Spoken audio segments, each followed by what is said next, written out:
चुकी है। यहां पर टीवी के प्रमुख एक्टर विजय आज मुख्यमंत्री पद की शपथ लेंगे। चेन्नई के जवाहरलाल नेहरू इंडोर स्टेडियम में सुबह 10 बजे का समय रखा गया शपथ ग्रहण समारोह के लिए, जहां विजय अपने 10 मंत्रियों के साथ पद और गोपनीयता की शपथ लेंगे। विजय के साथ 10 मंत्री भी शपथ लेंगे। कांग्रेस नेता राहुल गांधी भी समारोह में शामिल होंगे। सरकार बनाने का दावा पेश करने के बाद विजय को अब विधानसभा में 3 दिन के अंदर अंदर यानी कि 13 मई तक बहुमत साबित करना होगा फ्लोर टेस्ट में। टीवीके ने विधानसभा चुनाव में 108 सीटें जीती थी, जिसमें विजय ने 2 जगहों से जीत दर्ज की। हालांकि पिछले कई दिनों से चले आ रहे कयासबाजी के बीच अब उन्हें 5 दलों का समर्थन मिला है और यह आंकड़ा 120 विधायकों तक पहुंच गया है। वीसीके ने बिना शर्त समर्थन देते हुए अपने 2 विधायक टीवीके के साथ कर दिए हैं। इसके अलावा सीपीआई और सीपीएम ने भी 2-2 विधायकों का समर्थन दिया है। 5 विधायकों वाली कांग्रेस पहले ही समर्थन का ऐलान कर चुकी थी। कल विजय ने राज्यपाल राजेंद्र आर्लेकर से मुलाकात करके सरकार बनाने का दावा पेश किया था, जिसके बाद शपथ ग्रहण का रास्ता साफ हुआ है। तो आज 10 बजे का समय है जब विजय का राज तिलक होना है।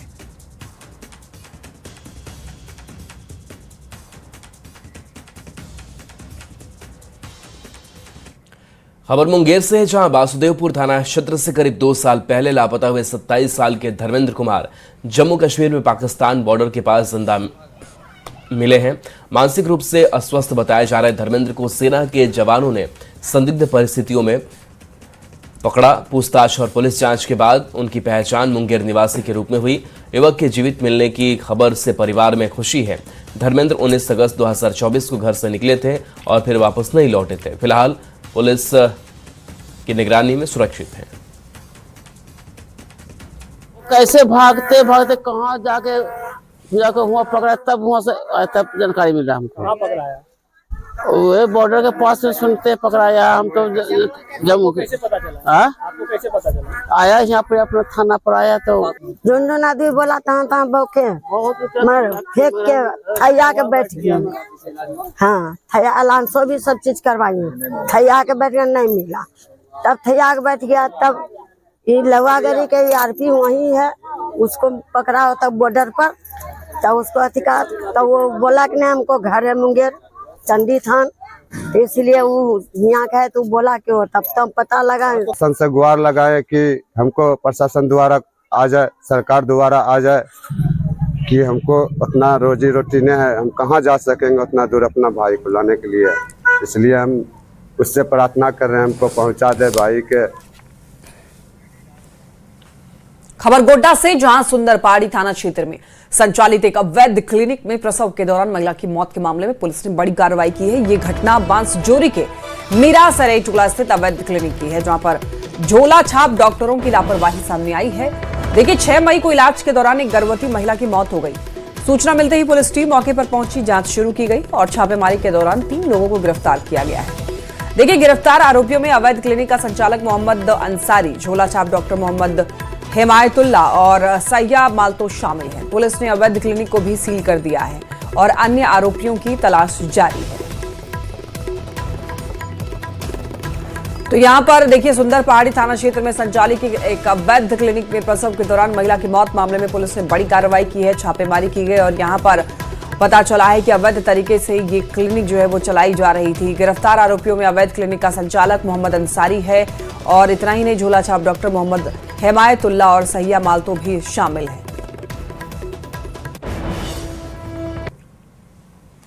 ग्राम सराय टोला बांसजोरी में संचालित एक अवैध जो क्लिनिक है, उसमें तथाकथित गर्भवती महिला का प्रसव के दौरान झोला छाप डॉक्टरों के द्वारा जो किया गया था, जिसमें मीरा मालतो का देहांत हो गया था। इस सूचना पर हमारे वरीय पुलिस पदाधिकारी के द्वारा एक टीम वहां भेजी गई थी, जिसमें मधुसूदन मोदक, राजीव कुमार, लक्ष्मीनारायण एवं सशस्त्र बल बांसजोरी गए। वहां पे जब घटना का सत्यापन किया गया तो मामला सही पाया गया। ये छापामारी के क्रम में 3 लोगों को गिरफ्तार किया गया, जिसमें क्लिनिक संचालक का जो अटेंडेंट होता है वो अटेंडेंट मोहम्मद अंसारी, उसके साथ साथ एक डॉक्टर है जो मोहम्मद हिदायतुल्ला थे, जो ऑपरेशन जिस समय किया जा रहा था उस दौरान वो मौजूद थे, वो भी शामिल थे उसमें।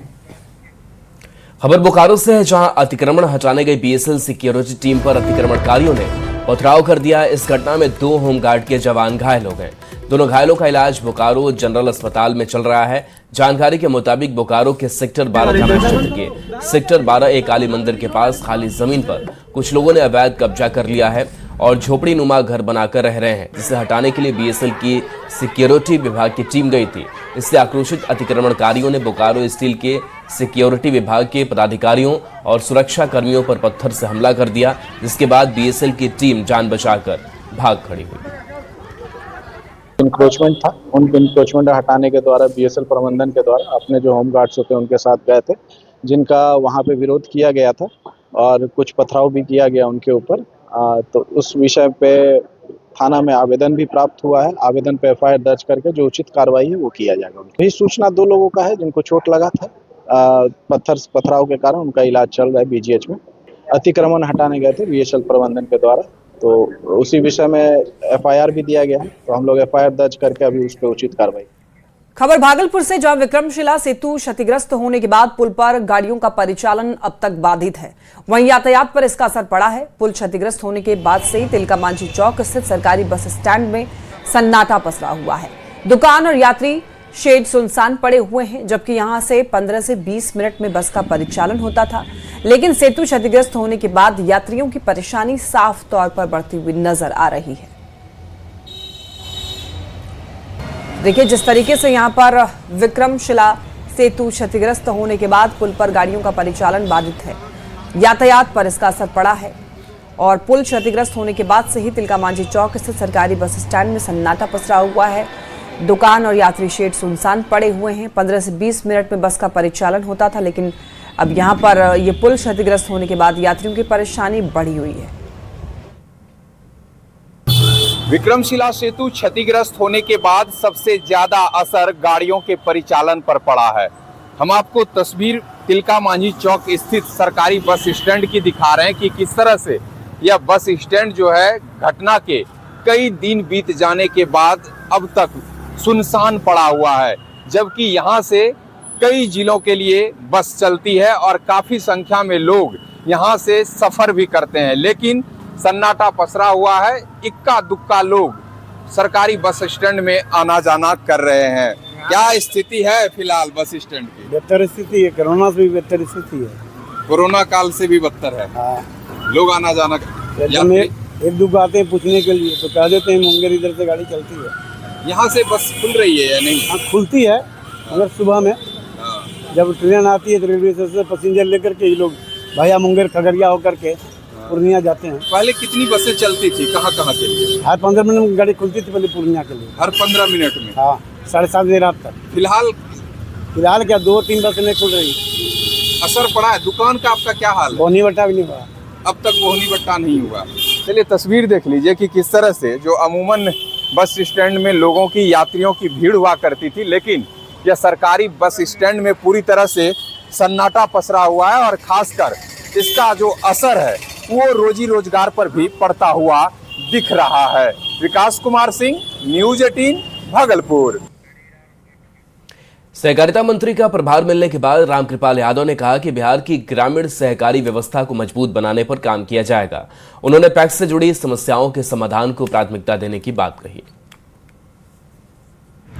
सहकारिता विभाग बड़ा महकमा है। ये गांव के आर्थिक व्यवस्था को दुरुस्त करना, रोजी रोजगार के अवसर प्रदान करना, युवा और महिलाओं को जोड़ना और उनके लिए काम करना। हमारा बिहार खास तौर पर गांव का बिहार है, देसी भी गांव का है, और उसमें इतना बड़ा दायित्व अगर माननीय मुख्यमंत्री जी ने मुझे दिया है, हमारे पार्टी का नेतृत्व दिया है, तो मैं आभार प्रकट करना चाहता हूं। खबर सासाराम अनुमंडल क्षेत्र से, जहां राष्ट्रीय लोक मोर्चा के विधायक स्नेहलता कुशवाहा ने सासाराम के कई बस्तियों का दौरा किया। बौलिया रोड के अलावा बस्ती मोड़, जानी बाजार सहित अलग अलग मोहल्ले में पैदल जाकर उन्होंने समस्याओं का जायजा लिया। उनके साथ अधिकारियों की टीम मौजूद रही। सासाराम नगर निगम के नगर आयुक्त विकास कुमार भी विधायक के साथ नजर आए। अपने भ्रमण के दौरान विधायक ने लोगों से बातचीत की, उनकी समस्याओं को जाना और समाधान का आश्वासन भी दिया।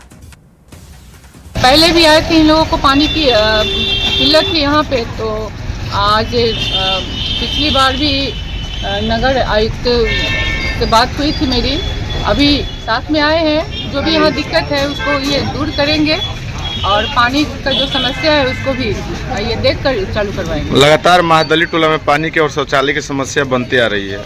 हाँ, ये तो है दिक्कत, उसी का निरीक्षण करने हम आए हैं इनके साथ और देख रहे हैं कि कहाँ कहाँ दिक्कत है, उसको दूर किया जाएगा। अगली खबर पटना सिटी से है, जहां फायर ब्रिगेड की ओर से विभिन्न इलाकों में मॉक ड्रिल किया गया। लोगों के बीच जागरूकता अभियान चलाया गया। मॉक ड्रिल के जरिए लोगों को आग से बचाव के तरीकों के बारे में जानकारी दी गई।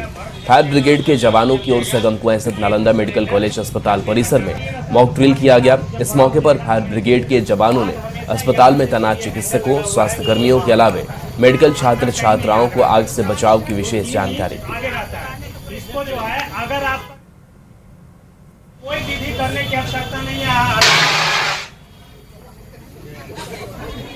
यहाँ पे जन जागरूकता के माध्यम से आज एनएमसीएच हॉस्पिटल के कैंपस में सभी एनएमसीएच में विद्यार्थी, जो एनएम के विद्यार्थी हैं, उन लोग को गैस के आग के बारे में, बिजली की आग के बारे में, विभिन्न प्रकार के आग के बारे में उन लोग को कैसे उससे हम लोग को बचना है, कैसे सुरक्षित रहना है, अपने सुरक्षित रह करके और आग पे कैसे हम लोग काबू पाते हैं, इसके बारे में उन लोग को पूर्ण रूप से जानकारी दी गई। सहरसा में इन दिनों सरकारी स्कूलों में मिलने वाले मध्याह्न भोजन को लेकर अभिभावकों के बीच डर और चिंता का माहौल बना हुआ है। लगातार 2 दिनों में 2 अलग अलग स्कूलों में बच्चों के बीमार पड़ने की घटना ने शिक्षा विभाग और प्रशासन की कार्यशैली पर सवाल खड़े कर दिए हैं। 7 मई को महिषी प्रखंड के बलुआहा मध्य विद्यालय में मध्याह्न भोजन खाने के बाद 115 बच्चे अचानक बीमार पड़ गए थे। वहीं 8 मई को सौर बाजार प्रखंड क्षेत्र के सहुरिया पंचायत स्थित कन्या मध्य विद्यालय मोर्चा में भी मध्याह्न भोजन खाने के बाद कई बच्चे बीमार हो गए। अब देखिए, इलाज के बाद सभी बच्चों को सुरक्षित घर भेजा गया है। लेकिन सबसे बड़ा सवाल यही है कि दोनों प्रखंडों में मध्याह्न भोजन सप्लाई करने वाला एनजीओ एक ही है और यहाँ पर सौर बाजार और सोनवर्षा प्रखंड के करीब 206 स्कूलों में भोजन की आपूर्ति की गई, लेकिन बीमार सिर्फ एक स्कूल के बच्चे ही हुए हैं। तो आखिर बच्चों की जिंदगी से खिलवाड़ कौन कर रहा है, ये जांच का विषय है। एनजीओ के केयर टेकर से बात हुई है। न्यूज 18 संवाददाता कुमार अनुभव सिंह ने बात की है। इन दिनों सहरसा जिले में जो है एमडीएम का खाना खाने से जो है बच्चे बीमार होने का मामला जो है सामने आ रहा है। यहाँ एनजीओ का खाना बनता है, उसी जगह पे हम मौजूद हैं। हम आपको यहाँ का तस्वीर दिखाना चाहेंगे। यही वो जगह है जहाँ पे मध्याह्न भोजन बनता है एनजीओ के माध्यम से और स्कूलों तक पहुँचता है। तकरीबन सोनवर्षा और सौर बाजार मिला करके जो है 206 स्कूल हैं जहाँ की मध्याह्न भोजन जो है एमडीएम का वो जाता है और बच्चे जो है खाते हैं। हमारे साथ यहाँ मौजूद हैं जो यहाँ के संचालक हैं, हम उनसे बात करना चाहेंगे। ये बताइए, कल आपकी शिकायत है जो कल बच्चे बीमार पड़े, आप ही का दोनों जगह संस्था है, क्या मामला है?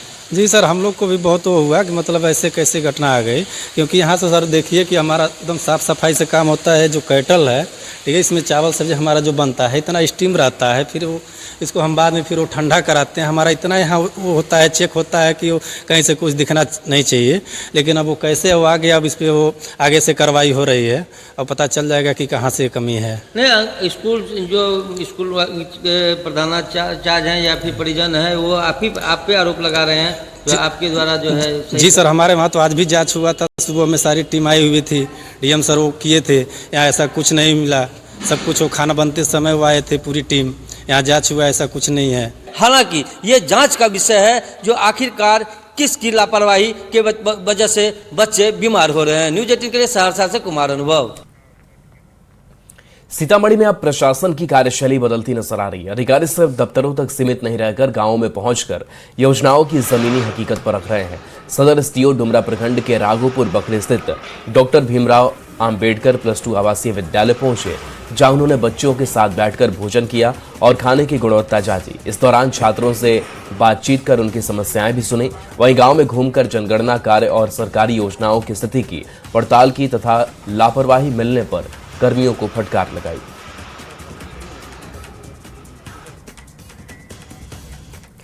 बिहार विधान परिषद उपनिर्वाचन 2026 को शांतिपूर्ण और निष्पक्ष तरीके से कराने को लेकर शाहबाद रेंज में सुरक्षा समीक्षा बैठक आयोजित की गई। बैठक में डीआईजी समेत कई वरीय पुलिस अधिकारी मौजूद रहे। चुनाव के दौरान कानून व्यवस्था बनाए रखने, संवेदनशील इलाकों में सुरक्षा बढ़ाने और आदर्श आचार संहिता का पालन कराने पर चर्चा हुई। अधिकारियों को शराब, हथियार और अवैध नकदी के खिलाफ सख्त कार्रवाई करने का निर्देश दिया गया। साथ ही सोशल मीडिया मॉनिटरिंग और अफवाह फैलाने वालों पर नजर रखने के लिए भी कहा गया। चुनाव से संबंधित लंबित कांडों का निष्पादन, अनुज्ञप्तिधारी शस्त्रों की जांच एवं सत्यापन, थाना स्तर पर आसूचना संग्रह की कार्रवाई, सोशल मीडिया फेक न्यूज पर प्रभावकारी कार्रवाई हेतु क्या क्या तैयारियां की गई है, शराब एवं अन्य मादक पदार्थ की आवक पर रोक हेतु कार्रवाई एवं जो विधि व्यवस्था से संबंधित जो दैनिक एवं समेकित प्रतिवेदन जो समर्पित किया जा रहा है उस संबंध में आज यहाँ पर बैठक की गई है। मुंगेर के international sand and leaf artist Madhurendra Kumar ने पश्चिम बंगाल में बीजेपी सरकार बनने और शुभेंदु अधिकारी के मुख्यमंत्री बनने पर अपनी अनोखी कला के जरिए शुभकामनाएं दी है। शनिवार की सुबह सोशल मीडिया पर विधायक दल का नेता चुने जाने की जानकारी मिलने के बाद कलाकार मधुरेंद्र कुमार ने करीब 3 घंटे की मेहनत से पीपल के मात्र 3 सेंटीमीटर के हरे पत्ते पर शुभेंदु अधिकारी की बेहद सूक्ष्म और आकर्षक तस्वीर उकेरी। कलाकृति पर अंग्रेजी में Congress the first CM of West Bengal Suvendu Adhikari भी लिखा गया है। कलाकार की इस अनोखी कला को देखने के लिए लोगों की भीड़ उमड़ पड़ी है। सोशल मीडिया पर भी लोग इस कलाकृति को खूब साझा कर रहे हैं और कलाकार की प्रशंसा कर रहे हैं। पश्चिम बंगाल में पहली बार भारतीय जनता पार्टी के सरकार बनने पर हम शुभेंदु अधिकारी जी को विशेष रूप से धन्यवाद देते हैं। आज उनकी शपथ ग्रहण समारोह है और इस अवसर पर हम अपने कलाकृति के माध्यम से नवनिर्वाचित मुख्यमंत्री जी को हम बहुत बहुत बधाई एवं शुभकामना देते हैं। आशा करते हैं कि बंगाल के सभी जन समस्याओं को जल्द से जल्द दूर कर जन आकांक्षाओं को पूरा करेंगे। पटना समेत बिहार के कई जिलों में शुक्रवार को आए आंधी तूफान ने कहर बनकर टूटा है। देखिए, पटना में करीब 1 घंटे तक लोगों को घरों में कैद रहने पर मजबूर कर दिया गया। कई जगहों पर पेड़ और टावर तिनके की तरह धराशायी हो गए। देखिए, आफत की बारिश कहर बनकर आई। शुक्रवार को आया तूफान कर गया बेचैन। राजधानी में छाया अंधेरा, तूफान ने कहर बरपाया। तूफान का तांडव, टावर पर पेड़ धराम।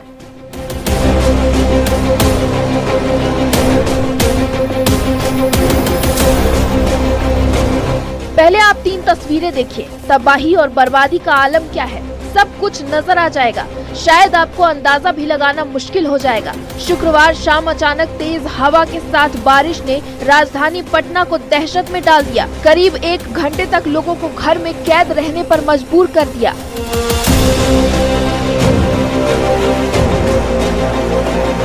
तबाही की ये सिर्फ 3 तस्वीरें नहीं हैं। बिहार के कई जिलों से ऐसी तस्वीरें आई हैं जो भयावह आंधी की गवाही दे रही है।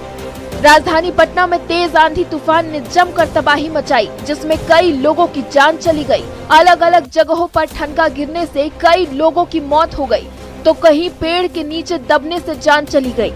पटना में कई जगहों पर विशालकाय पेड़ गिरने से सैकड़ों गाड़ियां चपेट में आ गई। कई लोग नीचे दब गए।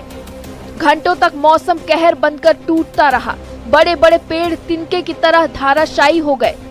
लोग जान बचाने के लिए इधर उधर भागते दिखे। दहशत इतना था कि लोगों को जहां जगह मिल रही थी वहीं जान बचाने की जद्दोजहद कर रहे थे। हालांकि प्रशासन की तत्परता से सड़क पर गिरे पेड़ को हटा लिया गया। तूफान का तांडव रुकने के बाद नगर निगम, एसडीआरएफ, एनडीआरएफ और पुलिस की टीम राहत बचाव में जुटी रही।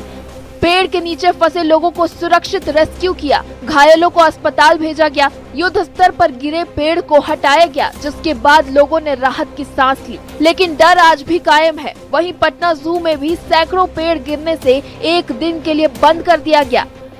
तेज आंधी तूफान था और उसमें बहुत पेड़ गिरी हैं और जो भी पेड़ गिरी हैं तुरंत हटाकर ट्रैफिक क्लियर करने के लिए नगर निगम के सभी पदाधिकारीगण, फॉरेस्ट के पदाधिकारीगण, बिजली विभाग के पदाधिकारीगण सबको लगाया गया और तेजी से लोगों ने क्लियर भी कराया है।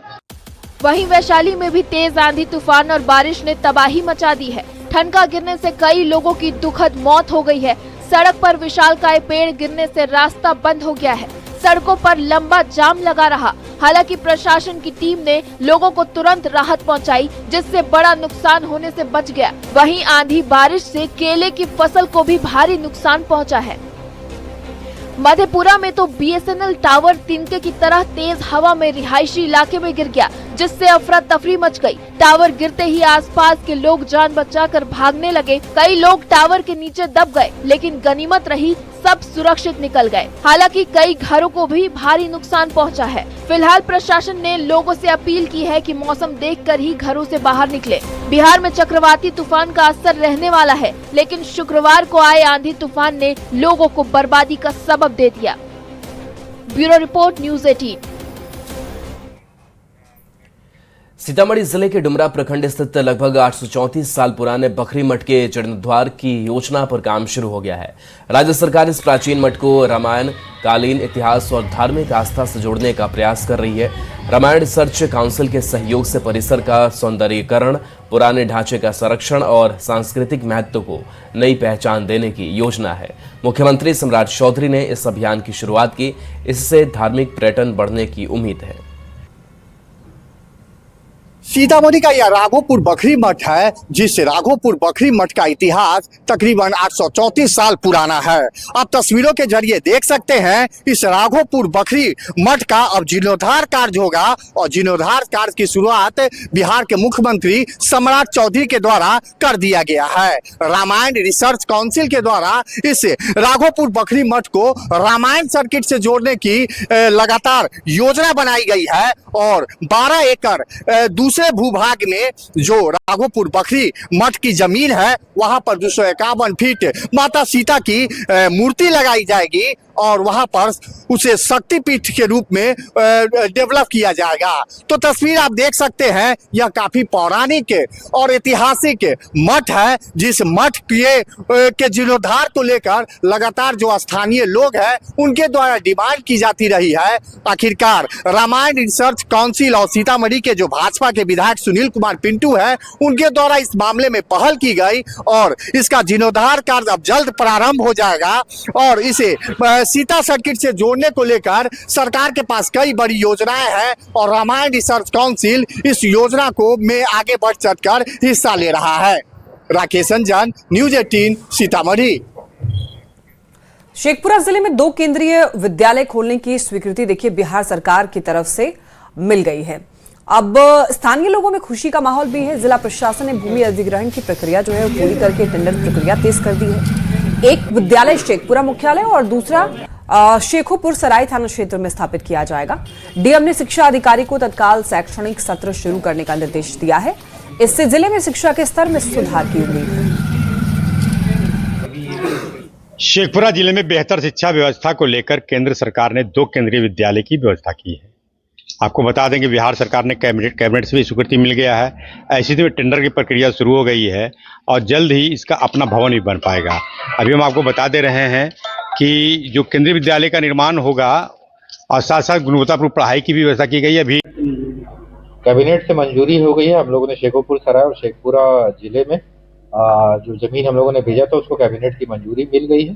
अब जो बाद का प्रोसेस है, एक लीज एग्रीमेंट होगा केवी संस्थानों के साथ और उसके बाद जो हम लोग अल्टरनेट बिल्डिंग है जिनका चिन्हीकरण हम लोगों ने कर लिया है उस पर हल्का मरम्मती वर्क करवा के हम लोग इस साल का जो सेशन है उसको स्टार्ट करने की दिशा में हम लोग प्रक्रियाधीन है और उसके बाद जो विधिवत तरीके से जो लैंड अलॉटमेंट हो जाएगा उसके बाद पूरी केवी बनने के बाद उसको with the time passage of time हम लोग पूरी फुल फ्लेजेड केवी 2 केवी यहाँ पर काम करेंगे।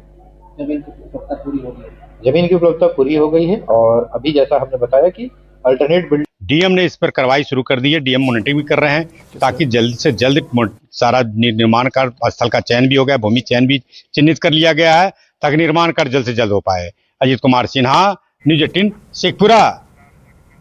न्यूज़